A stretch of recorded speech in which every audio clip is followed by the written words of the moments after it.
예, 국내 코로나19 확진자 증가세는 사흘 연속 두 자릿수를 이어가고 있습니다. 네, 미국에서는 코로나19 백신 개발에서 인체 실험이 시작된다는 소식인데요. 신현영 명지병원 가정의학과 교수와 함께 짚어보겠습니다. 교수님 안녕하세요. 안녕하세요. 안녕하세요. 예, 국내 코로나19 확진자 이제 어제보다 84명이 증가해서 지금 8,320명입니다. 그렇지만 이제 사흘 연속 두 자릿수 증가세를 이어가고 있거든요. 현재 상황 어떻게 보고 계십니까? 예, 그나마 지금 안정세가 조금은 보이는 조짐이 있다라고 말씀을 드리겠습니다. 지금 보면은 신규 확진자 수가 그런 완치자 수보다 더 적다는 것은 아주 긍정적인 사인이고요. 지금 그 상태를 유지하고 있다는 것도 지금 상태에서는 더 나빠지지 않다라는 의미이기 때문에 우리가 앞으로 더 다른 피크나 다른 소규모 감염 이런 것들을 예방하면서 앞으로는 잘 방역을 한다면 제2의 뭔가 대구 경북 사태를 예방할 수 있고 앞으로 우리나라는 안정세를 유지할 수 있을 거라는 긍정적인 사인이긴 한데요. 여러 가지 변수가 있긴 하죠. 네. 해외의 그런 유입이나 여러 가지 그런 변수들이 있기 때문에 앞으로는 이 상태를 유지하기 위해서 최대한의 노력을 해야 되겠다라고 말씀드릴 수 있겠습니다. 예. 현 상태를 유지하기 위해서 최대한 노력을 해야 된다. 이제 대구 경북 지역 같은 경우에는 좀 확진자가 그러니까 대구 경북 지역에서 발생하는 환자보다 지금 수도권에서 발생하는 환자가 더 많거든요. 이렇게 된 이유는 좀 뭐라고 보세요? 예, 실제로 이제 대구 경북에서는 이제 의심 환자나 유증상자 많은 검사를 했기 때문에 지금은 그나마 확진자들이 많이 나오고 있지 않다. 그런 면에서는 조금 그 대구 경북, 신천지 사태는 어느 정도의 그런 통제가 되었다라는 의미이긴 한데 우려되는 게 바로 그 지점이죠. 수도권에서의 이런 집단 소규모 감염 사태가 계속해서 나오고 있다는 거죠.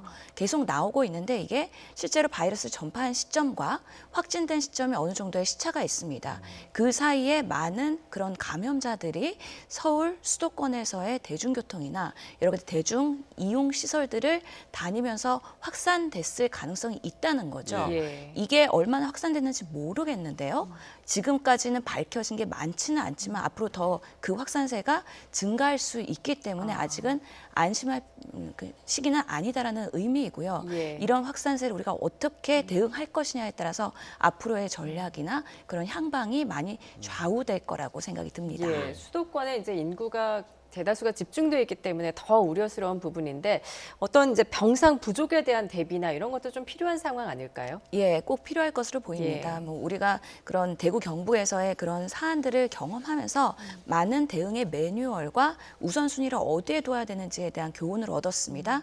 그런 면에서 중증 환자가 갑자기 많아지는 상태, 특히나 단시간에 확진자가 많이 나오게 되면 의료 대응이 어려워지는 부분이 가장 난제였던 거죠. 예. 그런 만큼 서울 수도권에서도 물론 대구 경북보다야 의료 자원들이 확보가 되어 있긴 하지만요. 실제로 코로나19를 위한 그런 의료 병상 이런 것들을 어느 정도 계속해서 점검할 필요가 있고요. 더더욱이 중증 환자가 속출했을 때 이런 에크모 아니면은 기계 호흡을 할 수 있는 이런 중환자실 치료 그런 여력이 얼마나 되는지 실시간 점검을 하면서 예상치 못한 사태를 대비하는 거 매우 중요할 것으로 보입니다. 예. 앞서서 이제 수도권 같은 경우에 그 확진 환자들이 뭐 다중이용 시설 혹은 대중교통 등을 이용해서 이게 좀 지역 사회로 퍼져갈 우려가 있다 이런 말씀하셨는데 그 성남 은혜강 교회에서 이제 확진 환자들을 보면 이분들이 이제 소방서 구급대원 분도 있고 운전면허 시험장에서 근무하신 분도 있고 뭐 전철 차량 사업소 이런 데서 근무하신 분들도 있거든요. 이런 분들이 이제 다 사람이 많이 모이는 사람들을 많이 만날 수밖에 없는 곳이라서 우려가 더 큰 거잖아요. 그렇습니다. 특히나 우리가 코로나19가 경미한 증상에서도 전파력이 있고 초기에 전파력이 있기 때문에 더더욱이 내가 모르는 상태에서 바이러스를 전파했을 가능성 배제 못하기 때문에 더더욱이 우려가 됩니다.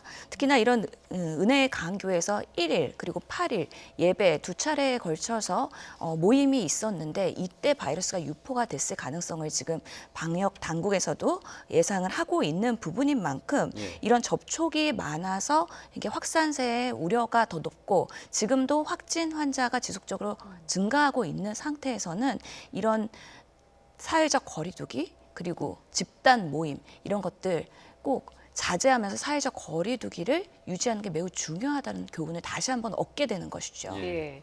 성남 은혜강 같은 경우에는 이제 집단 감염의 매개체가 됐다라고 하는 것 역시 이제 소금물 분무기 이야기를 많이 하지 않습니까? 이제 입에 직접 뿌리는 걸로 이제 확인이 됐는데, 그리고 또 새로 나온 내용은 이제 그 소금을 뿌려서 논란이 된 사람은 또 이 교회 목사의 부인이었다고 합니다. 예. 그 장면을 보면 좀 어떤 판단이 좀 드셨어요? 매우 안타까운 예. 부분이긴 합니다. 이게 잘못된 지식으로 인해서 소금물이 뭔가 코로나19나 바이러스 면역력에 도움이 된다라는 그런 논리 하에서 그런 일들이 일어난 것 같습니다. 전혀 의학적이지도 않고요. 이런 종교 집단 행위를 하면서 이런 일들이 발생한 거에 대해서 매우 유감이긴 한데요. 특히나 분무기를 동일한 것으로 여러 사람을 이렇게 여러 차례 뿌리는 것 자체가 감염 관리의 차원에서는 매우 위험한 행위이고 예. 또 입으로 들어가거나 접촉이 될 수도 있고요. 또 입이라는 거는 워낙에 호흡을 하기 때문에 비말이 이렇게 노출이 될 수 있는 부분이 있지 않습니까? 그런 부분에서 매개체가 됐을 가능성도 있습니다. 더더욱이 좁은 공간에서 다닥다닥 붙어서 우리가 예배하는 거는 밀접 접촉의 리스크가 높다고 이미 알고 있는 만큼 예. 여러 요소들이 이런 집단 감염의 그런 발생의 원인이 되지 않았을까 생각해 봅니다. 예. 잘못된 정보 때문에 감염이 또 확산하는 이런 빌미가 되지 않았나 싶은데 지금 뭐 성남 은혜강 교회뿐만 아니라 그 소규모 교회들 같은 경우는 이제 예배를 좀 그동안 이어온 교회들이 일부 있었거든요. 그러다 보니까 이제 경기도가 급기야 이제 종교 시설에 대해서 밀접 집회를 제한하는 행정명령을 내렸는데, 그러니까 방역 조치를 제대로 안 하면 그러니까 예배를 하지 말라 이런 조치인데 이 조치에 대해서는 좀 어떻게 보세요? 불가피한 조치라고 봅니다. 지금 뭐 2주간 학교 모든 게 개학이 되는 그런 네. 초유의 사태를 벌이면서까지 사회적 거리두기로 우리가 모든 전 국민이 동참하자는 거 아니겠습니까? 네. 종교 집단도 예외가 될 수가 없는 것이지요.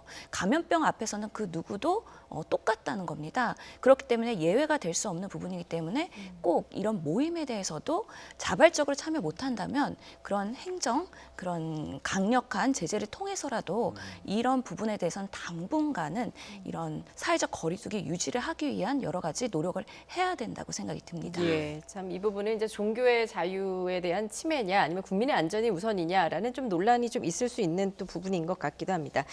이제 보건당국이 이제 13일까지 그 격리 해제됐던 완치자 214명의 특성을 정리해서 발표를 했는데 그 분석 결과를 보면은 완치까지 평균 2주 정도가 걸리는 걸로 나타났네요. 예, 그렇습니다. 지금 714명을 평균을 낸 것이고요. 평균 2주인데 보통은 고령이거나 기저질환이 있는 분들은 2주가 넘게 되고요.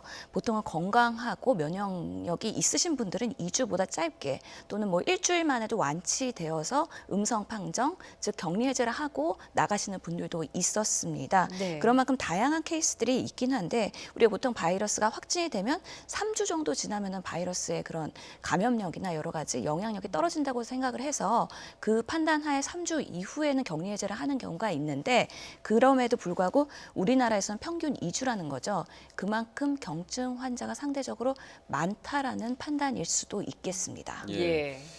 오늘 0시 기준으로 이제 그러니까 치명률을 보면 지금 현재 국내 상황 같은 경우는 이제 0.97%까지 올라갔는데 이게 아무래도 사태 초기보다는 조금 올라간 것 같아요. 좀 어떤 이유가 있다고 보십니까? 네, 지금 그 치명률이 계속해서 조금씩은 올라가고 있습니다. 중증 환자들이 중환자실 치료를 받다가 이제 사망으로 연결되는 데까지는 어느 정도 시차가 있기 때문에요. 그런 대구 경북에서 일어난 일들이 중증 환자들을 많이 양산을 했고 예. 또 여기서의 그런 약간의 실기를 하거나 아니면 대응이 미비하거나 아니면 입원이 좀 늦어지면서 이런 중증 환자들이 좀 예후가 안 좋아지는 경우가 있었던 걸로 보입니다. 예. 이런 케이스들이 앞으로는 나오지 않도록 서울 수도권에서도 정비를 잘 해야 된다는 부분이고요.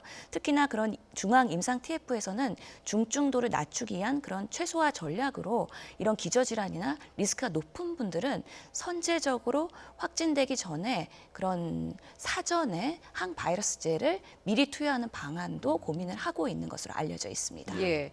그런가 하면 이제 우리나라가 또 다른 나라보다 무증상 감염자 비율이 높다라고 들었는데 이제 방역 당국 같은 경우에는 검사를 많이 한 요인이 있다라고 이제 설명을 하고 있습니다.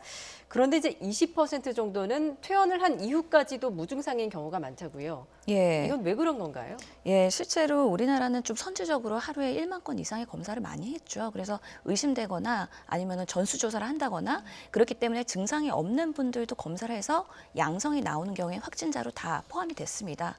그만큼 증상이 없는 분들도 검사를 많이 했기 때문에 무증상 감염자가 나올 수밖에 없는 상황이고요. 20% 정도는 퇴원할 때까지 무증상이다. 그만큼 바이러스가 경미한 상태로 노출되고 자연 회복됐을 가능성도 예. 생각해 볼 수가 있겠습니다. 예. 20% 정도가 이제 무증상이고, 그러니까 자체적으로 치료가 됐을 수도 있고 그런 상황인 거죠. 그러니까 그렇죠. 네. 증상을 못 느낄 수도 있고 아주 경미하기 때문에 내가 감지를 못한 걸 수도 있긴 한데요. 네. 그만큼 이렇게 중증으로 가거나 심각 단계로 가지 않은 상태에서 이 바이러스가 어느 정도는 스스로 회복이 된 경우가 꽤 많다는 생각이 듭니다. 예. 예. 알겠습니다. 그리고 이제 격리 해제 기준과 관련해서도 앞서 저희가 얘기했던 무증상 환자가 좀 20%면 적지 않은 것 같은데, 그렇다 보니까 이제 확진자 격리 해제 기준도 좀 바꿔야 하는 게 아니냐 이런 지적이 있어서 좀 새로 마련을 했다고 하는 것 같아요. 좀 어떤 게 바뀐 건가요? 예, 기존에는 뭐 무증상이나 유증상이나 격리 해제 기준이 동일했었습니다. 네. 그런데 워낙에 무증상 확진자인 경우에는 그래도 조금 재원 기간도 짧고 특히 경과가 좋기 때문에 조금 더 이렇게 완화된 해제 기준을 마련한 것으로 보입니다. 그런 면에서는 이 무증상 확진자의 격리 해제 기준 두 가지 중에 하나를 부합하면 되는데요. 확진한 후에 일주일째, 7일째 되는 때 검사를 해서 2회, 24시간 간격으로 음성으로 나왔을 때는 해제할 수가 있는 거고요. 만약에 7일째 양성으로 나오더라도 의료진이 뭐 10일째나 14일째 이렇게 결정을 하여서 검사 주기를 판단을 하고 그다음에 2회 음성의 경우에 24시간, 2회 음성의 경우에는 또 격리 해제를 할 수 있는 두 가지 트랙으로 만들어 놓은 것으로 판단이 됩니다. 예. 자, 이런 가운데 미국에서 코로나19 예방 백신을 만들기 위한 첫 인체 실험이 시작됐다라고 들었습니다. 그런가 하면 중국 연구진은 또 원숭이 실험에서 코로나19 항체가 만들어진 것을 확인했다라고도 전해졌는데 그나마 반가운 소식이 아닐까 합니다. 이 백신 완성까지는 좀 어느 정도의 좀 시간이 소요될 거라고 보십니까? 예, 상당한 시간이 그래도 꽤 걸릴 걸로 보입니다. 최소 1년에서 18개월은 걸릴 걸로 보고요. 특히나 미국 국립보건원에서 이런 백신 후보 물질을 만들어서요. 그 메신저 RNA 1273이라는 그 후보 물질인데요. 네. 45명 대상으로 벌써 투여가 시작이 됐다는 겁니다.